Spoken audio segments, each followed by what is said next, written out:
Notre liberté a été mise à mal ces dernières années, notamment durant la période de la crise Covid.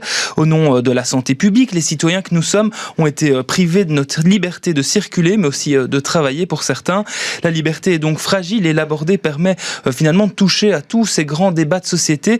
Tiffany Afschrift, vous êtes avocate spécialisée dans la fiscalité à Bruxelles et aussi en Suisse, et vous êtes l'autrice de Chroniques pour la liberté numéro 2. Vous avez compilé vos chroniques écrites dans le magazine économique Trends Tendance. Tout d'abord, c'est quoi votre définition de la liberté ? Alors, je pense que la meilleure définition de la liberté, c'est le fait de ne pas être contraint par une autorité. Il y a des tas de choses qui s'imposent dans la vie, mais il ne faut pas qu'il y ait une autorité qui vous en ajoute trop d'autres. Et il y a une des chroniques qui parle de ça, c'est il faut partir de la liberté des modernes et pas seulement celle des anciens. Les anciens, d'après Benjamin Constant, c'était avoir le droit de vote. Ça ne suffit pas aujourd'hui parce qu'il arrive qu'une majorité opprime une minorité aussi. Et donc, il y a des libertés qui ne devraient pas pouvoir être atteintes même par le droit de vote. Alors, ces chroniques, vous les avez écrites pour la plupart d'entre elles sous votre nom de naissance, Thierry, comme le premier tome, donc je montre l'ouvrage. Ça aussi, pour vous, c'était votre liberté ? Oui, c'est ce que j'ai expliqué dans la dernière chronique qui paraît. Il n'y a pas des libertés de gauche et des libertés de droite. La droite a tendance à défendre les libertés, en gros, de gagner de l'argent. Ça peut avoir son importance. Mais il y a aussi les libertés d'être soi-même. Et ça, c'est plutôt des libertés qui sont défendues par la gauche. Et moi, je revendique l'ensemble de ces libertés sans donner une préférence ni à celle de droite, ni à celle de gauche. D'ailleurs, j'aime pas trop qu'on les appelle de gauche ou de droite. Vous auriez pu être ministre des Affaires étrangères, en fait. Alors, dans l'ouvrage, il y a toute une partie, évidemment, une large partie qui est consacrée aux chroniques pendant le Covid et à la manière dont l'État a géré cette crise du Covid. On a l'impression que vous en voulez au gouvernement, en fait, que là, on a vraiment été, pour vous, en tout cas, trop loin et qu'on a touché aux libertés fondamentales de chacun. Je pense qu'on n'a jamais pu imaginer, avant la période Covid, qu'il arriverait un jour une période où on pourrait porter autant atteinte aux libertés. Il y a un essayiste français, Slama, qui a détaillé ça dans un livre consacré à ce qui s'est passé en France. Et le gouvernement belge n'a pas été pire que les autres. Il a été parmi les pires en Europe, mais il n'a rien à envier à ce niveau-là au gouvernement français. On a touché quasiment à toutes les libertés de manière absolument fondamentale, et ce, sans qu'il y ait vraiment, en tout cas au début, sans qu'il y ait de véritables réactions, ni de la part des contre-pouvoirs.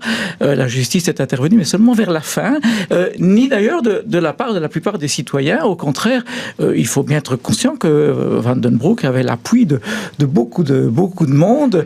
Il y a eu beaucoup de gens qui souhaitaient qu'on prenne des mesures de plus en plus dures. On s'en est pris beaucoup. La population aussi, d'ailleurs. Parce que des fois, quand c'était pas assez dur, il y a eu de la délation absolument inimaginable dans notre pays, des gens qui dénonçaient leurs voisins à la police, etc. Moi, je peux témoigner que j'ai reçu pour avoir pris des positions anti-mesures à certains moments, eh bien, j'ai reçu plusieurs fois des enveloppes avec des lettres anonymes qui souhaitaient ma mort. Ce n'étaient pas des menaces. On n'a pas dit qu'on allait y contribuer. Il manquait plus que ça. Mais enfin, on le souhaitait parce que ça prouve l'intolérance qu'avaient beaucoup de gens qui étaient pro-mesure. Peut-être expliqué, pas justifié, mais expliqué par la peur, tout simplement, que les gens avaient. Oui, parce que on parle de liberté de manière plus générale, mais la liberté, c'est vrai qu'elle peut faire peur aussi. Oui. C'est plus facile de vivre dans un état peut-être un peu plus important, un peu plus fort. Oui.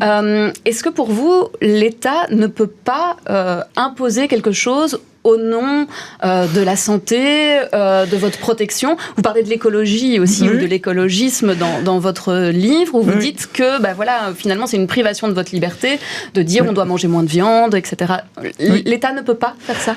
Alors, je crois qu'il y a des limites dans ce qu'il doit pouvoir faire. Ici, on a invoqué le prétexte de la santé, sans doute parce qu'on a l'obsession du principe de précaution. Si on porte trop atteinte aux libertés, et pour les gouvernants, il ne se passe rien. Quand c'est pas assez, alors à ce moment-là, on les critique. Je pense que c'est une erreur. Il faut au contraire ne prendre des mesures que quand c'est absolument indispensable. Et je pense qu'ici, on est allé beaucoup trop loin à propos de la crise crise Covid.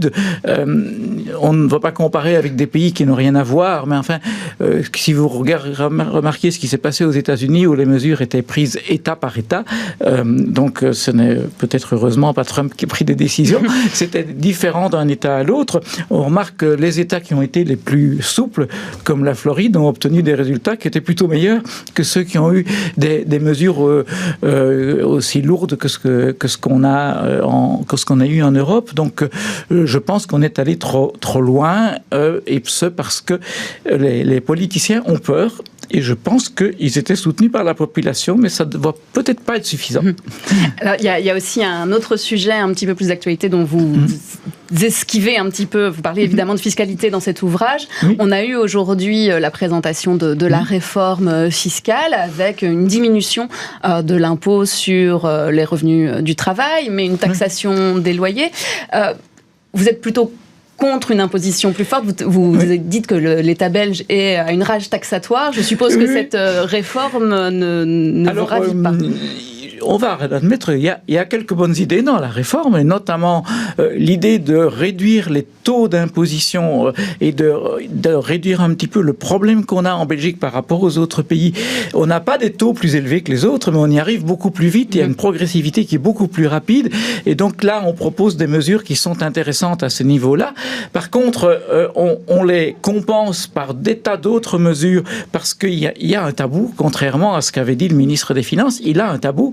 Le tabou, c'est qu'on ne touche pas au total de l'imposition. Et je pense que c'est le tabou le plus grave quand on veut faire une réforme fiscale. Et en plus, au passage, il va taxer certains revenus professionnels plus lourdement qu'avant. C'est vrai pour tous ceux qui ont des revenus sous forme de chèques, d'avantages de toute nature, etc. C'est vrai très largement pour ceux qui vont prendre une pension sous forme de capital plutôt que de rente. Et c'est vrai pour toute une série de catégories qui bénéficiaient de certains avantages. Parfois, c'est pas très clair. D'ailleurs, il ne dit pas comment il va s'en prendre, par exemple, aux droits d'auteur, qui intéressent les journalistes, par exemple. Visiblement, il va les laisser, en tout cas, pour sa forme stricte. Il n'est pas clair. Il dit, on veut favoriser le talent et la créativité, mais pas les abus. Mais oui, mais à partir de qui va juger, à partir de quand ce qu'on a créé est suffisamment talentueux? Je ne sais pas. Vous pensez que cette réforme, elle a une chance de passer ? Alors, je pense que non. Je pense qu'il y a très peu de chances que ça passe. Plus on se rapproche de la fin d'une législature, plus il est difficile de changer quelque chose en matière fiscale. C'est bien connu. Elle passera peut-être pour le prochain gouvernement en 2024. Ça, c'est possible. C'est peut-être une contribution à une prochaine réforme.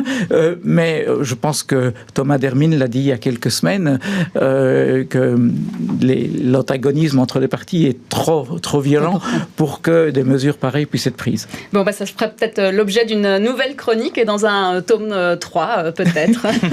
En tout cas, merci beaucoup, Tiffany Afscrift, d'être venue nous parler de cet ouvrage et puis de votre analyse dans ce studio. Merci beaucoup. Merci.